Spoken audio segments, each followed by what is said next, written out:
Hello बच्चों, आप सभी का हमारे चैनल आरती एजुकेशन क्लासेस में स्वागत है। आज के वीडियो में हम आपके लिए लेकर आए हैं प्रोजेक्ट बुक, जो कि सामाजिक विज्ञान की है। यह प्रोजेक्ट कार्य आपके लिए वार्षिक परीक्षा के लिए महत्वपूर्ण है। जो प्रोजेक्ट कार्य है वह आपको 40 अंक देंगे, तो आपको 40 अंक के लिए इस प्रोजेक्ट कार्य को पूर्ण करना होगा। तो यह है कक्षा 8 प्रोजेक्ट कार्य सामाजिक विज्ञान। तो आइए बच्चों, हम देखते हैं कक्षा 8 के जो प्रोजेक्ट कार्य है उसके प्रश्नोत्तर। तो सबसे पहले यहाँ प्रायोजना कार्य एक दिया हुआ उद्देश्य, जहाँ आप रहते हैं उसके आसपास प्रचलित किसी हस्तकला का इतिहास पता लगाए। इसके लिए आप दस्तकारों के समुदाय, उनकी तकनीकी में आए बदलाव और उनके बाजारों के बारे में जानकारी एकत्रित करें तथा पिछले 20 वर्षों के दौरान इन चीज़ों में किस तरह बदलाव आए हैं उनका विवरण लिखिए। यहाँ प्रस्तुति दी हुई है धातु शिल्प। धातु शिल्प प्राचीन शिल्पों में से एक है। धातु शिल्प में विभिन्न धातुओं जैसे घंटा धातु, सोना, चांदी, कांस्य के मिश्र धातुओं, लोहा आदि का प्रयोग किया जाता है, जो कि धातु शिल्प। यहाँ प्रस्तुति मतलब इसको किस तरह से लिखना है वह हम आपको बता देंगे। तो धातु शिल्प हमें प्रश्न में कहा गया था कि पुराने समुदाय के बारे में आपको 20 वर्षों के दौरान इन चीज़ों का किस तरह बदलाव आया। तो पहले धातु शिल्प प्राचीन शिल्पों में से एक है। धातु शिल्प में विभिन्न धातुओं जैसे घंटा धातु, सोना, चांदी, कांस्य के मिश्र धातु एवं लोहा आदि का प्रयोग किया जाता है। फिर दस्तकारों के समुदाय, यह कार्य मुख्य रूप से गोंड, मुरिया, ध्रुव, भात्रा समुदाय के आदिवासियों द्वारा किया जाता है। फिर यहाँ तकनीकी दी हुई है। तकनीकी में है धातु शिल्प बनाने के लिए लॉस्ट, मोम विधि, रेपोसी और ढोकरा जैसी तकनीकियों का उपयोग करते हैं। फिर है बाजार, धातु शिल्प से बनी वस्तुओं में मूर्तियाँ, मन्नत, दीपक, आदिवासी आभूषण इत्यादि प्रमुख होते हैं, जो विदेशों में भी पसंद किए जाते हैं। फिर है हमारा बदलाव, धातु शिल्प बनाने के लिए अब छेनी और पॉलिश का प्रयोग किया जाता है। पिछले 20 वर्षों के दौरान इनकी मांग में काफ़ी वृद्धि है, जिससे कारीगरों को अच्छा मुनाफा होता है। इस कलात्मक विपुलता ने आदिवासी कारीगरों को देश में अपने पहचान दिलाई है।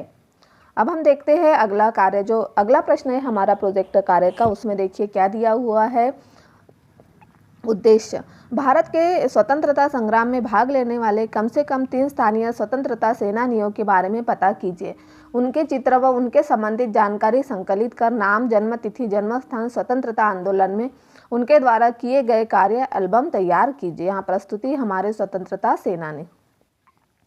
तो देखिए हमको यहाँ प्रश्न में क्या दिया हुआ है कि जो चित्र चिपकाना है हमें किसके, भारत के स्वतंत्रता संग्राम में भाग लेने वाले 3 स्थानीय स्वतंत्रता सेनानियों के। तो देखिए हमारे स्वतंत्रता सेनानी, हमने यहाँ चंद्रशेखर आज़ाद के बारे में लिखा है। तो यहाँ चंद्रशेखर आज़ाद की फोटो भी लगाई है और अब देखते हैं उनकी जानकारी। जन्म तिथि 23 जुलाई 1906, जन्म स्थान भाबरा गांव।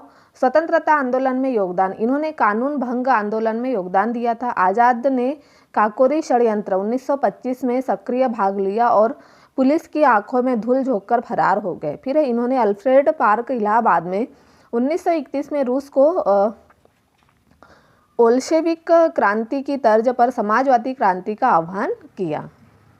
फिर दूसरी लिखेंगे हम वीरांगना झलकारी बाई, जन्म तिथि 22 नवंबर 1830, जन्म स्थान बुंदेलखंड भोजला गांव। यह देखिए झलकारी बाई का चित्र है। इन्होंने स्वतंत्र आंदोलन में योगदान इनका क्या था, वह एक वीर साहसी महिला थी। झांसी की रानी लक्ष्मीबाई की नियमित सेना में वह महिला शाखा दुर्गा दल की सेनापति थी। वह लक्ष्मीबाई की हमशक्ल भी थी। इस कारण शत्रु को धोखा देने के लिए वे रानी के वेश में भी युद्ध करती थी। सन 1857 के प्रथम स्वतंत्रता संग्राम में अंग्रेजी सेना से युद्ध में उन्होंने बड़ी सूझबूझ, स्वामी भक्ति और राष्ट्रीयता का परिचय दिया था। फिर हम तीसरा लिखेंगे स्वतंत्रता सेनानी हमारे रानी अवंतीबाई, जिनका जन्म तिथि 16 अगस्त 1831, जन्म स्थान ग्राम मनकेड़ी, जिला सिवनी, मध्य प्रदेश। स्वतंत्रता आंदोलन में योगदान, यह भारत के प्रथम स्वाधीनता संग्राम में महत्वपूर्ण भूमिका निभाने वाली प्रथम महिला शहीद वीरांगना थी। रामगढ़ की रानी अवंतीबाई रेवांचल में मुक्ति आंदोलन का सूत्रधार थी। उन्होंने अंग्रेजों के खिलाफ विद्रोह का झंडा खड़ा किया। जगह जगह गुप्त सभाएं कर देश में सर्वत्र क्रांति की ज्वाला फैला दी तथा अपने साथियों के सहयोग से हमला बोलकर घुघरी, रामनगर इत्यादि क्षेत्रों से अंग्रेजी राज का सफाया कर दिया। इस तरह से हमने यहाँ रानी अवंतीबाई के बारे में लिखा। हमने स्वतंत्रता संग्राम के 3 सेनानी रानी अवंतीबाई, झलकारी बाई और चंद्रशेखर आज़ाद के बारे में जानकारी लिखी और उनके यहाँ फोटो भी कलेक्ट की है। तो इस तरह से आप भी इसे पूर्ण कर लीजिए।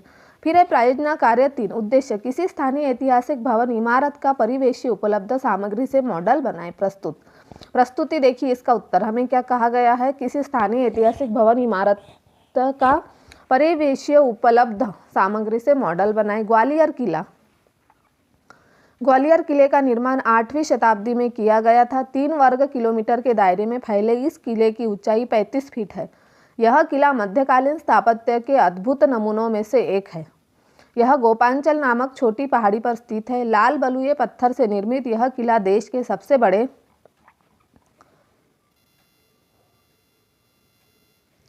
किले में से एक है। इसमें कई ऐतिहासिक स्मारक, बुद्ध और जैन मंदिर, गुजरी महल, मानसिंह महल, जहांगीर महल, करण महल इत्यादि मौजूद है। इस किले का निर्माण राजा मानसिंह ने करवाया था। यह ग्वालियर शहर का प्रमुख स्मारक है। इस तरह से हमने प्रश्न नंबर 3 जो प्रोजेक्ट कार्य था उसे पूर्ण किया। अब हम प्रोजेक्ट कार्य 4 देखते हैं। प्रायोजना कार्य 4। उद्देश्य मतलब जो प्रश्न है वह क्या है, आपके क्षेत्र में पाई जाने वाली किन्हीं 2 जनजातीय समुदाय से संबंधित जानकारी व चित्र संकलित कर दिए गए बिंदु के आधार पर विवरण लिखिए। भोजन, वेशभूषा, पहनावा, गहने, उगाई जाने वाली फसलें, प्रमुख उद्यम, मनाए जाने वाले त्यौहार। प्रस्तुति, गोंड जनजाति। गोंड जनजाति भारत की सबसे अधिक जनसंख्या वाली मध्य भारत का विशाल जनजातीय समुदाय है। इनका भोजन देखते हैं हम। महुआ गोंड जनजाति का प्रमुख भोजन है जिसे ये देव अन्न कहते हैं। बाजरा, कोदो, कुटकी और मकई इत्यादि इनके खास भोजन हैं। गोंड शिकार करके मांस तथा मछली खाना पसंद करते हैं। इनकी वेशभूषा देखेंगे हम। गोंड जनजाति का पहनावा एकदम सादा होता है। महिलाएं 6 से 8 गज की साड़ी घुटनों तक पहनती है तथा पुरुष धोती और बंडी पहनते हैं। कंधे पर पिछोरा और सिर पर मुरेठा बांधते हैं। यह देखिए गोंड जनजाति का महिलाओं का चित्र लगाया है यहाँ पर हमने। तो इस तरह से इनका पहनावा होता है। गहने, महिलाएं हाथ में चूड़ियाँ पहनना सौभाग्य का प्रतीक मानती है। पुरुष भी गहने पहनना पसंद करते हैं। पुरुष सिर पर मोर पंख की कलगी लगाना पसंद करते हैं।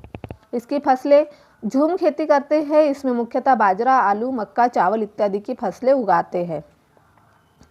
प्रमुख उद्यम कृषि, औजार बनाना, जड़ी बूटियों को एकत्रित करना इत्यादि इनके प्रमुख उद्यम हैं। इनका त्यौहार पोला पड्डुम पर्व गोंड सभ्यता का मुख्य पर्व है। गोंड जनजाति अपने रीति रिवाजों और परंपराओं को बड़ी धूमधाम से मनाते हैं। इनकी खेती के तरीके, ये खेती के पारंपरिक तरीकों को अपनाते हैं। झूम खेती करते हैं जो जंगलों को जलाकर उसकी राख में की जाती है और जब एक स्थान की उर्वरता तथा जंगल समाप्त हो जाता है तब वहां से हटकर दूसरे स्थान को चुन लेते हैं। फिर इनके औजार, गोंड जनजाति खेती करने के लिए मुख्यतः खुरपी, हंसिया, फरसा और कुदाल इत्यादि औजारों का उपयोग करते हैं। फिर सामाजिक रीति रिवाज, उत्सवों त्योहारों पर सामूहिक भोज और सामूहिक नृत्यगान करते हैं। हर त्योहार तथा उत्सव पर मद्यपान आवश्यक अंग है। वधू मूल्य की प्रथा है। विवाह के लिए लड़के द्वारा लड़की भगाए जाने की भी प्रथा है। फिर है कोल जनजाति। कोल मुंडा समूह को एक अत्यंत प्राचीन मुंडा समूह की एक प्राचीन जनजाति है। इनका मूल स्थान मध्य प्रदेश के रीवा जिले का कुराली क्षेत्र है। यह जनजाति मुख्यतः रीवा, सतना, जबलपुर, सीधी एवं शहडोल में पाई जाती है। इनका भोजन कोल शाकाहारी और मांसाहारी दोनों है। ये कंदमूल एवं धान से बने व्यंजन खाना पसंद करते हैं। वेशभूषा, पहनावा, कोल जनजाति के लोगों का पहनावा साधारण होता है। पुरुष प्राय धोती, कमीज तथा सिर पर सफ़ेद या रंग बिरंगे साफे पहनते हैं, जबकि स्त्रियां चोली, घाघरा और ओढ़नी पहनती है। महिलाएं शारीरिक साज सज्जा का विशेष ध्यान देती है। ये देखिए कोल जनजाति के बारे में यहाँ पर हमने चित्र बता दिए हैं। इस तरह से चित्र आप भी कलेक्ट करके यहाँ चिपका लीजिए। इसके बाद उनके गहने देखते हैं। इनमें गोदना कला प्रमुख प्रचलन है। स्त्रियां गर्दन में बड़े बड़े आभूषण पहनना पसंद करती है। पुरुष भी गहनों के शौकीन होते हैं। इनकी फसलें, कोल जनजाति के लोग अधिकतर खेतीहर होते हैं। पुरुष केवल बुआई का कार्य करते हैं, अन्य कार्य महिलाएं करती हैं। इनके प्रमुख उद्यम है। यह कृषि के अतिरिक्त कारखानों में कार्य करते हैं। त्यौहार, कोल जनजाति के लोग हिंदू देवी देवताओं की पूजा करते हैं। इसके अलावा शारदा माता, मरी माता, सूर्य, चंद्रमा इत्यादि की पूजा उल्लास के साथ करते हैं। खेती के तरीके, ये जंगलों की सफाई कर बंजर जमीन को खेती योग्य बनाकर उस पर खेती करते हैं। औजार, ये खेती के लिए खुरपी, हसुआ, फरसायों, कुदाल इत्यादि औजारों का उपयोग करते हैं। उसके बाद हम देखेंगे इनके सामाजिक रीति रिवाज।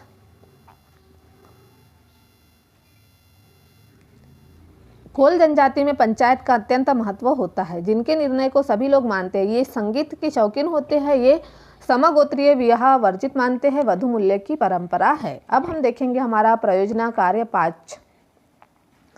उद्देश्य, अपने परिवार के सदस्य अथवा आसपास पड़ोस के 4-5 वरिष्ठ नागरिकों से चर्चा कर नीचे दिए गए प्रश्नों के उत्तर पता कीजिए तथा उनसे प्राप्त उत्तरों के आधार पर प्रश्नों के उत्तर अपने स्थान में लिखिए। आपके वार्ड के पंच पार्षद का नाम क्या है, वे क्या करते हैं? आपके ग्राम नगर के सरपंच, महापौर, अध्यक्ष कौन है, उनके द्वारा क्या कार्य किए जाते हैं? पंच पार्षद का चुनाव किस प्रकार होता है? सरपंच, महापौर, अध्यक्ष को अपने ग्राम नगर में कार्य हेतु राशि कहाँ से प्राप्त होती है? अपने ग्राम नगर में सरपंच, महापौर, अध्यक्ष द्वारा किए जाने वाले कार्य का निर्धारण किसके द्वारा किया जाता है? यहाँ प्रस्तुति, वार्ड के पंच पार्षद का नाम श्री राम सिलावट। तो यह देखिए हमने काल्पनिक नाम बताया है। आपके वहाँ के वार्ड के पंच पार्षद या फिर जो आप यदि गांव से है तो यहाँ सरपंच का भी नाम हो सकता है। पार्षद के कार्य, पार्षद का मुख्य कार्य जनता की समस्याओं को परिषद में विचार विमर्श के लिए प्रस्तुत करना है। ग्राम नगर के सरपंच, महापौर, अध्यक्ष का नाम श्री सिकरवार, काल्पनिक नाम है यह। आप श्री सतीश सिकरवार, आप यहाँ दूसरा नाम डाल सकते हैं जो आपके वहाँ है वह। हमने यह नाम के लिखने के तौर पर यहाँ काल्पनिक नाम डाला है। महापौर अध्यक्ष के कार्य, महापौर स्थानीय नागरिक निकाय को नियंत्रित करता है। फिर यह शहर का प्रथम नागरिक कहलाता है। यह कार्यक्रम विशेष के दौरान शहर की गरिमा का प्रतिनिधित्व और उसे बनाए रखना, कार्यात्मक क्षमता में निर्वाचित प्रतिनिधियों के साथ नागरिक सदन की चर्चाओं की अध्यक्षता करना होता है। फिर है पंच पार्षद का चुनाव। पार्षद का चुनाव प्रत्येक 5 वर्षों के अंतराल में कराया जाता है। प्रत्येक 5 वर्ष के अंतराल में निर्वाचन आयोग राज्य सरकार की सहायता से नगर निकाय चुनाव का आयोजन करती है। इस चुनाव में शामिल होने वाले व्यक्ति को जनता के द्वारा चुना जाता है। उस नगर की सारी जनता एकजुट होकर अपने इलाके के लिए सही व्यक्ति का चुनाव करती है। फिर है सरपंच, महापौर, अध्यक्ष अपने ग्राम नगर में कार्य हेतु राशि कहाँ से लाते? तो देखिए, महापौर को शहर के विकास के कार्य के लिए प्रशासन से लगभग 2 करोड़ की राशि प्राप्त होती है, जिससे वह अपने वार्ड को छोड़कर शहर के किसी भी क्षेत्र में खर्च कर सकता है। फिर 5 नंबर का पॉइंट, ग्राम नगर में सरपंच, महापौर, अध्यक्ष द्वारा किए जाने वाले कार्य का निर्धारण। ग्राम नगर में सरपंच, महापौर, अध्यक्ष इत्यादि यद्यपि स्थानीय शासन के पद पर है, तथापि इनके द्वारा किए जाने वाले विभिन्न कार्य का एवं दायित्व का निर्धारण राज्य सरकार द्वारा समय समय पर पारित कानूनों के अंतर्गत किया जाता है। साथ ही ग्राम पंचायत, नगर निगम, नगर पालिका इत्यादि संस्थाओं को जनता द्वारा निर्वाचित प्रतिनिधि सभाओं के माध्यम से परस्पर विचारोपरांत भी निर्णय करते हैं कि उनके क्षेत्रों में किस प्रकार के विकास कार्य किए जाने हैं।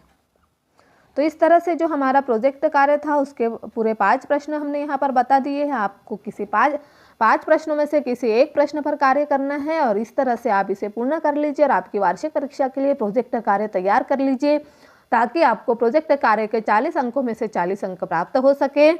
और इस तरह से यदि आपको हमारा वीडियो अच्छा लगता है और आपको हमारे और आगे के प्रोजेक्ट कार्य देखना है तो हमारे चैनल को सब्सक्राइब जरूर कर लीजिए और बेल आइकन को प्रेस करना ना भूलिए, ताकि आपको हमारे आने वाले वीडियो के नोटिफिकेशन मिलते रहेंगे।